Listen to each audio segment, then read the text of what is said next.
What's going on, y'all? Check it out. We are back in the studio. My name is Keith. I'm Ulysses. And we are two dudes talking drums. So today's topic is one that's not near and dear to my heart, but it is. It's near. It's kind of close to it, but not quite right there. And this is, what do we call it? I forgot. It's about solos. He say I'm getting old. It's about how to solo, or what's our topic?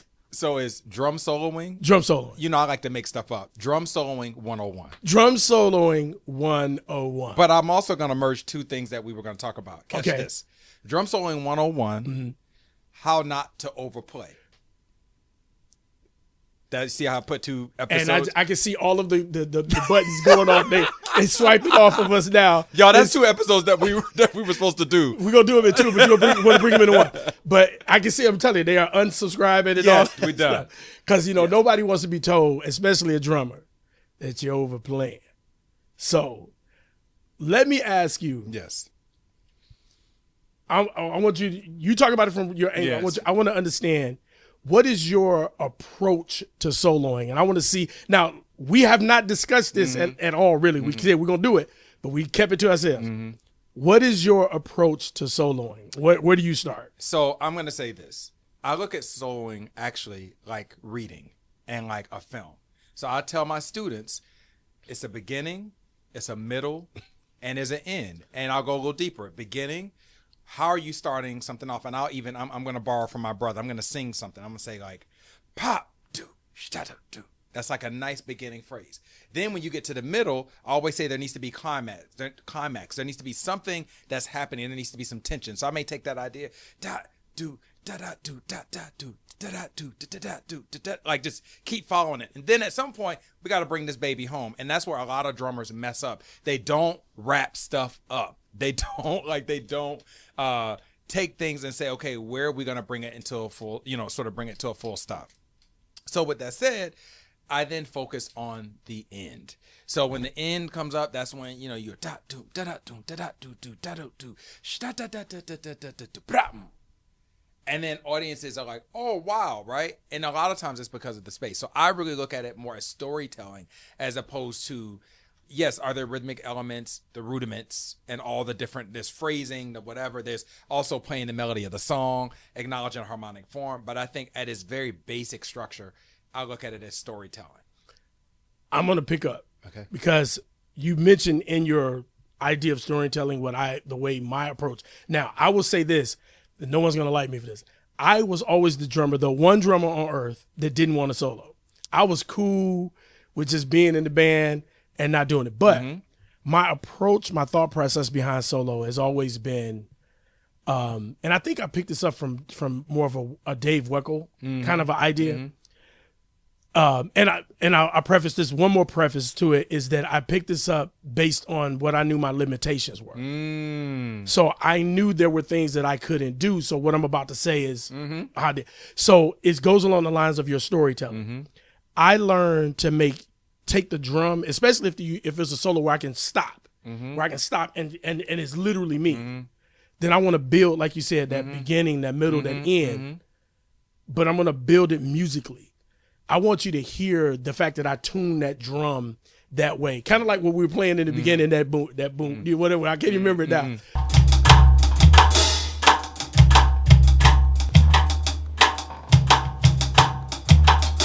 But I'm a firm believer in making your solo should be, chops are amazing. But chops, my approach, I think, is more melodic. It should be, the person should be able to go on that journey and that story, but it should be, anybody should be able to join that story and pick it up. Because a lot of times the licks that we do, they're crazy, but the average listener doesn't have a clue what you flam tap a diddled. They have no clue what you did. But if you can make it musical and make them go, oh, and make something that's complex sound simple, then I think, to me, that solo is more enjoyable by a bigger audience. Yeah, so I'm going to take it a step further. One of the things that Wynton Marsalis told me years ago, he took me... Name drop. So for everybody, Wynton Marsalis is a wonderful trumpeter, multi-Grammy winning. But more than that, he is, I would arguably say, in the last 40 years, the face of jazz. He's done a lot for. can I get literally that, yeah. sit in this seat because of opportunities that he's created. However, years ago, he took me on the road with him. I subbed for his drummer. And at the end of the show, while everybody was literally waiting to talk to him, he says, "Come with me." He takes me in a room and he locks the door. He doesn't let anybody in. And he proceeds to prophesy over my life. Wow. That's a whole other. No, That's another episode. But the part that wasn't prophetic, he started talking to me about the drum and the power of the drum. And he says, you have to play this instrument and you have to play it back to its origins in Africa. You have to play it back from the root of how it was there. And the other part of it, he said, you got to talk through the instrument. So I think, to me, what you talked about, how not leaving the audience behind, what we got to really do, Keith, is what we're doing now. People think, I tell people all the time, music is not separate from this. No. It's a conversation. I tell people, if you want to become a better musician, fall in love or get your heart broken. Go through something crazy. Figure out something that you don't know how in the world you're going to get out of it, and then overcome it. Right. And those experiences will make you play better. Have a child. Like, we think that you want to be a better soloist, create something in your life. And Steve Turre used to always tell me, if you don't have nothing going on in your life, you don't have nothing to play. So I think there's the rudiments, there's all that stuff, but I also think, like, it's what we're doing now. It's the back and forth. This is a solo. Can you draw that person in? Being able to, okay, that's cool. But you can lose. There's so many people that hate jazz. Well, No, I'm just saying. There's people that hate drum solos. That was my next band. There was some people don't get it because they don't understand the lick that the horn played. They don't understand what that keyboard player just did. They just want to hear the block chords, the song. They don't understand it. So you have to be able to, as a drummer, keyboard player, bass player, whatever, take them on that journey, take them on that walk, that conversation musically, so that they can go, oh, I get it now. And that's the thing. I think that goes into overplaying. Yes, and so me, I'm the educator. Uh-oh. I'm gonna come up with keys to something. It's also it's the pastor in me. We both of us are ministers. So I'm gonna talk about what ways, and I'm always throwing Keith stuff in the middle of the show. So I'm gonna talk about three things that I'm constantly. I gotta come out. I don't know where this jump be coming from. So I gotta go. Oh Lord. I see Keith looking at me like, here we go. So I'm gonna talk about three things that keep you from having a good solo. You're going to talk about three things that help you to have a good solo. The first thing I'm going to say that keeps you from having a good solo, we go back and forth, is space. I find that even now at this stage of my career where people love hearing me, with my band, when I leave space, it's like I hear the audience gasp. Mm-hmm. So I would say the absence of space in solos can really keep you from having, I think, an impactful solo. I think one that's get you going is practicing the rudiment, but practicing it, moving it. I agree. You can do it on the snare, but agree. Can you break it up between two toms in the snare, or your foot and the foot, the snare, the tom, or the foot, the snare, the hi, moving that thing around so that same rudiment doesn't sound the same. You don't realize how it changes just by shifting it just a little bit. So I think that I know brings you about a good solo, because you can do the exact same thing probably 3 different times, and it will not sound the same. Well, I love that. I remember this one solo. I was somewhere on the road, and I remember I was like, I'm gonna try something different, because I get sick of my own stuff.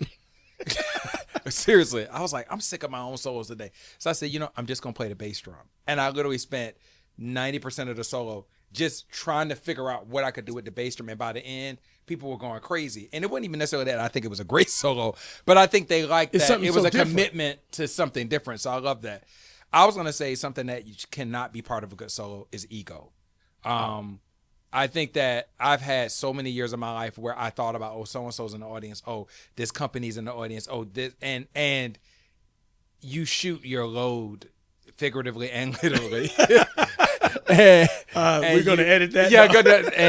And it stinks of ego. People can feel. I mean, you and I were just talking about that in another venture that you had. Yeah. But anyway, I don't know. Okay. I think ego, like you said, confidence and ego are different. You can be confident and it can help you.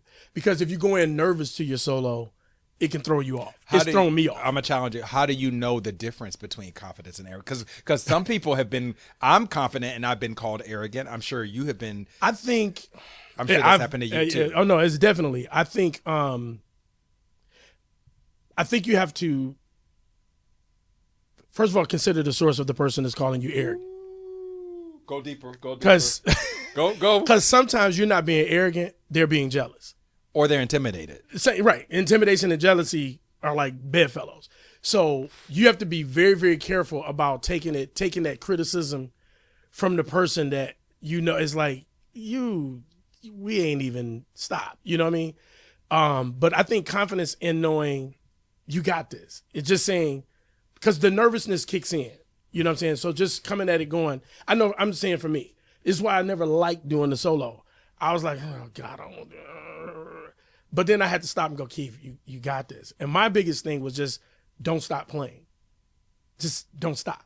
Just once I remembered to not stop, no matter what you're going, because sometimes you're doing something and then you create on the fly. You didn't mean to do that. That just kind of came out of nowhere. And sometimes it'll shock you and you don't realize you didn't mess up. That was dope. Keep going. Just keep playing. So for me, it was keep playing. Be confident. Just keep going. I love that. Another thing I would add that can get in the way, it's a relative of overplaying, but it's actually like, so something I've always had a lot of technique. I've always had a lot of chops, but sometimes it's too much. It's like a person who has a really great vocabulary, and if you send them to a kid's school to speak and they're using big words, but you're talking to 4-year-olds. Right. And so one of the things I've had to learn is sometimes having too much chops, just like having a heavy touch, like I feel like one of the things I love about playing with you is I know like whatever group Keith pick, once he lock into it, that sucker is like it's you got a straight jacket on, Jack. which is It's good. Dance. We gonna dance. Which is good, but it also can be for you when it's time for you to open up. That could be a trap where you might have to be like, hey, when I'm soloing, I can't be in a straight jacket. I now need to speak. So I think that knowing when too much is too much, like knowing like whatever your strength is. So for me, it may be chops. For you, it may be pocket. For others, it may be touch. You maybe have a really beautiful touch on the instrument. Learning that don't overshoot your strength. Do something else. You my God. Because after a while, it's like, for instance, one of my favorite drummers is the great Brian Blade, the great jazz drummer. Great. I love it. And Brian Blade. He was one of those rare jazz drummers that plays jazz, but also played with Joni Mitchell, Seal, or whatever. And his touch is beautiful. But sometimes he would be so into like pulling sound out of the drums, and like it was all this acrobatics. And sometimes I was like, hit the guy. I was like, hit the drums. Hit the drum, bro. I was like, I get it, but hit. But I think that goes like as you guys can see, like we have an acoustic set here and we have an electric set here. One of the whenever I talk on my regular channel, all of my guys are always like, can you choke the cymbal? Can you do this? Can you do that?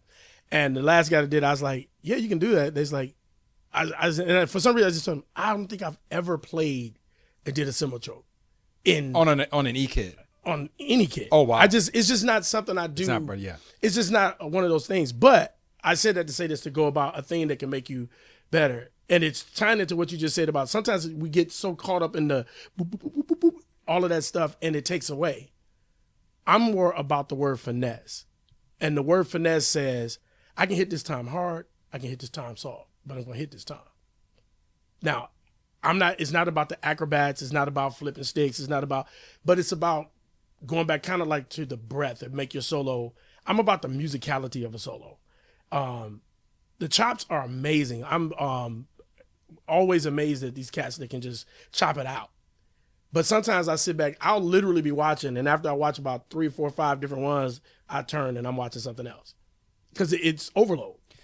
There's something that's happened, and I don't want to get off topic, to our audience, something else about Keith that is amazing because he's a man of many talents. He can sing his face off, and I'm talking about like he can produce, come on, get your flowers. Get your flowers. It's true. Get I your can flowers. a little bit. He can produce like take 6 kind of, recordings. Like he's very brilliant.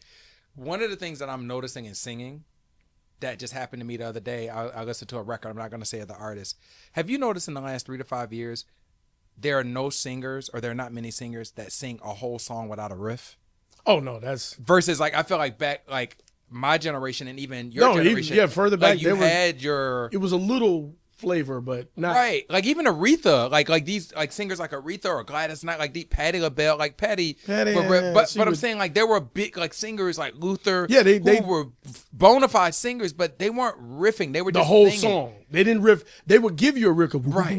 Right. But it was musicality. It was Yeah. when you did it was like, oh, It was tone. Well, to me, the emphasis was tone, lyric, phrasing, and telling the story. Telling the story. Now what's happening is the embellishment Is the story. And I feel like that, to your point, bringing it full circle, that's what's happening with drummers. Yeah, no, drummers are. There's a big space of time, and I won't say how long it's been. I stopped listening to praise and worship, gospel. I just got sick of it, and it was because I never knew what was a good song because the music was slamming, but I don't know if the song is any good. Yeah. You catch what I'm saying? Yeah. Once I started going back and listening to lyrics of this praise and worship song, I didn't like the song because I didn't really care for how they did the lyrics. And I got to a point where I started going, these lyrics, every song has these lyrics. It's all the same. And then every lick, every song has all of these chops. It's all the same. It's that overplaying, and after a while, it's an overload. Your sensory overload. You're just like, I'm good. Well, if you notice, and we calling y'all out gospel and Please praise don't and beat me worship. up. Please don't. I mean, I'm in jazz. We got 2,000 followers in jazz, so y'all can't cancel. We already canceled. We already done. I was just gonna say that same because I'm being a Christian. I'm always listening to gospel music for my worship time. You ever notice a lot of the stuff? Everything now is starting with a drum fill. Yeah. Everything is. God, yeah. It's like I was like, go join the jack. Go do. It's really. I mean, and understand. I don't always talk about it because I used to pastor. And we love everything. That's what I'm saying. Yeah, I used to pastor, just, so I get it. But my thing is, my problem is, I think we said it we may have said it in another video. We may not. If I'm here to worship God, and this is how you know this ain't right. If everybody's focus is on the band, or if your focus is on that singer, then when is God getting the glory? Yeah, see, this is a large conversation. No, it's a simple. It's really it's real. Because devil's advocate could also be, is that musician they're giving God glory by playing with such a level of excellence, and but you know what I mean. So right. Watch so this. I think I'm gonna give you that. They're giving God glory, but you're watching them, and you're not giving God glory. Yeah. So the real topic is, which we're gonna loop it all back around. Soloing to me is a lesson in musicality, and musicality to me is. Gregory Porter has a song called "Love Is King." Mm-hmm. I always say the music is king. Porter. We love Gregory. I always say music is king. So at the end of the day, if musicality is the focus, entering in a song or an intro into a song that 8 bars later is going to have a text that is something about worship, do I need to play the intro? All these interesting things. That's my thing is, I'm not saying that it's bad. Okay. Concert, yes. I'm chop it out. Yes. Recording, yes. That people are going to actually sing, yes, in church. Let's do the song. Concert, do your thing. Go, do. It's a concert. A concert, that's where you're coming to show this off. But I just think Sunday morning is where I have the problem. Well, and here's the other thing. On my jazz records, I just got done recording one of my records. It's my record with my name on it. I may have 1.5 solos on it. Because I'm a big, it's funny, one of my radio DJ friends, they always talk about if you have too many drum solos on the track or bass solos, it's going to be very, very hard to get radio play. Right. So with all that said and done, I think solos have to happen. The question is, what is the motivation?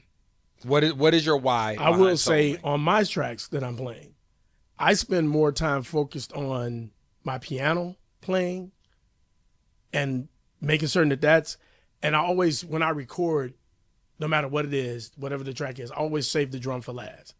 And I do that because as a drummer, I know I will naturally want to, ooh, you can do that, I can do that. No, let me lay that back, let me pull back and play what the song requires and try not to. I did a song called Steady. And at the end of the song is where I do the biggest licks. I did that, I recorded that ending like 10 or 15 times because I couldn't, it's too much. Don't do that. You're off. I think, and it's a jazz track, but it doesn't have a bunch of solos on. The things I think are tastefully done so that you follow that thing, leave you wanting more.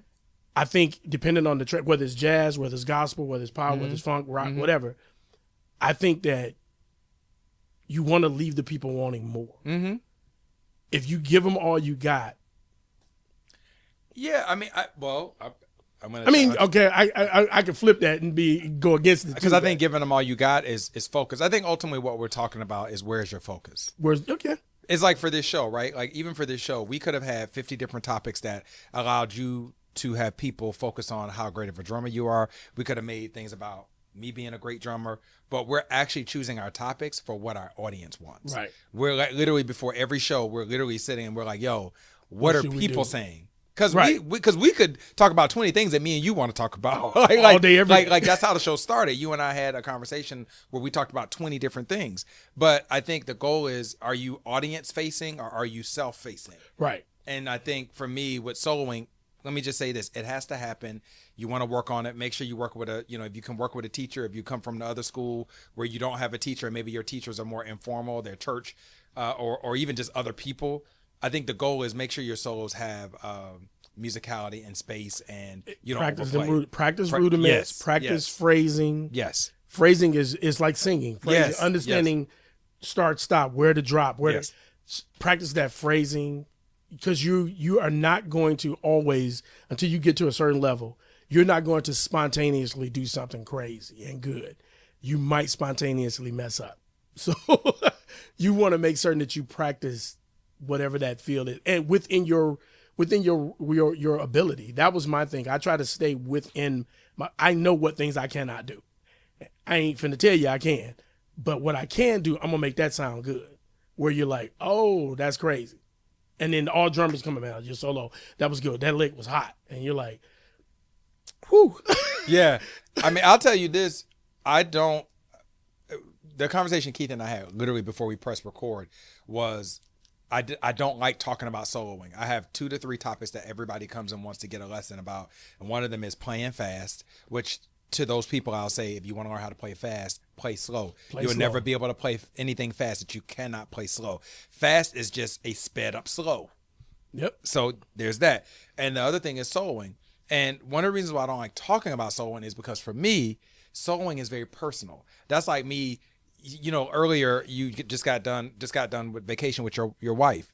And me judging, well, why didn't you take her here? Why didn't you go here? That's personal. What you chose to do with her is personal, and it's based on how much you love her and what you know she likes. I feel that way about soloing. I feel soloing is a very personal expression. Ooh, I got one for you then, based on what you just said. I'm finally going to throw one at him, y'all. So is there such thing as a bad solo? No. If it's personal. Bad to who? There it is. Bad to who? Exactly. I don't think there. I think there's impactful and non-impactful, or there's effective and less effective, more effective. So if you say me and you played a solo and Dennis Chambers played a solo, one could argue that Dennis's solo may be more effective. No, it's better done.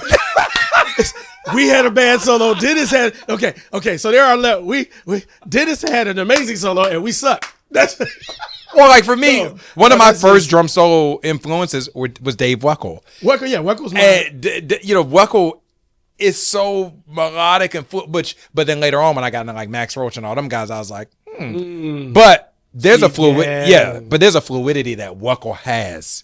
It's what I'm talking about. He uses touch. It's loud. It's It's- yes. soft. It's fast. It's slow. It's Right. It's fast when you think it's slow, and then it's slow when you think it's fast. Yeah. He's always just moving. Yeah. Now Yeah. Dennis can do the same thing. Dennis is just like 4 drummers in one person. The things that he does, the beat, the that syncopation thing that he can do, and Dennis is intense. yeah. He's It's a and he can go fast forever. yeah. You don't get tired. Yeah. If he closes his eyes, start chewing gum, it's over with. Game over. Just start chewing that gum. So Keith, what do we want to leave people with around the thoughts around? Forget everything we said and just solo. No, There is no bad solo. there's no bad solo. No, I think there is no bad solo, but that doesn't mean that everybody should. Woo! You dropping nuggets tonight. No, You've been reading Gandhi books. Yeah. No, I was watching some Malcolm X and Martin Luther King tape. No. I think That's powerful. it's like, okay, I'll say this, and I'll leave it with this. There are certain songs, because of how they were played, I don't want to play them, depending on audience. You know what I'm saying? Because people are expecting you to do this, and that might be a little bit above my pay grade. All right? I'm not playing what Spears is playing. I'm not. Dennis played what? No, I'm good. Let me know when the dude on the corner play it, and then I'll come behind him. But I just think understanding your limitation. I think the number one thing is to take away from me, is understanding your limitations. Don't try to play beyond what you can. I know what I could play when I was in my 20s, when I was playing every day, all day, when I was playing all, traveling and doing all of this stuff, playing. I know what I did then. But I started messing around more on keys and doing production and doing other things. So now when I sit down on the drums, I laugh in a live session at church or whatever, and I start playing. Cause I'll literally just start laughing, and everybody's like, "Oh man, you're doing so good," and I'm laughing because I know I'm like, "Oh, you can't do that no more." Because it's just been years since I did it. And drums is a very physical Yeah, instrument. you have to. I noticed I came in here and was practicing, and I'm just gonna play, and I let the song loop, and I play, and the next thing you know, I was like, everything started hurting. I was like, oh my God. It's physical. I don't stop. I don't play as much. I play for what I need to play. So yeah, you got to know your limitation. I love that. I'm going to agree with that. And I think that is at every level. I think that you talk about limitations versus, you haven't played as much Not frequency, as much, right? Not as much. I feel the same way. Like so for instance, when I'm not on the road, I'm a dad. I'm in Jacksonville. I got a beautiful studio with a bunch of drums. I'm not playing or practicing. I'm not playing or practicing those drums. I'm in the car going to karate. Got my Ring cameras. Right. I'm going to karate, waking up 6 a.m. I'm in dad mode. And sometimes it's like when I leave my son to go on the road, it takes me a few concerts to kind of get the juices flowing. Even like I just went through this thing where I didn't really play all of January, and then all of a sudden it was like, you got to be here, there. Oh, and then you're going to go to Drumeo where there's 20 cameras on you and your technique is going to be on full blast. Right. So to your point, I think what Keith said is so powerful, which is play what you can play. So even when I was there were some exercises. They were like, "Oh, do that." I was like, "We do that tomorrow." Let me go get this pad. Right. Because I think because something that you spoke to me, I think running or drumming is like running. If you have not been playing or whatever, you gotta practice. So with that said, like, comment, subscribe. there are no bad solos. And like, comment, subscribe. We are thankful for you guys tuning in. Listen, Yes, sir. You got to catch us both on our regular channels. We're building yours up. It's coming. Yes. Mine is out there. You can look me up. My name is, just type my name in. You'll see it. Check us out. You'll see the reviews and things that we're doing.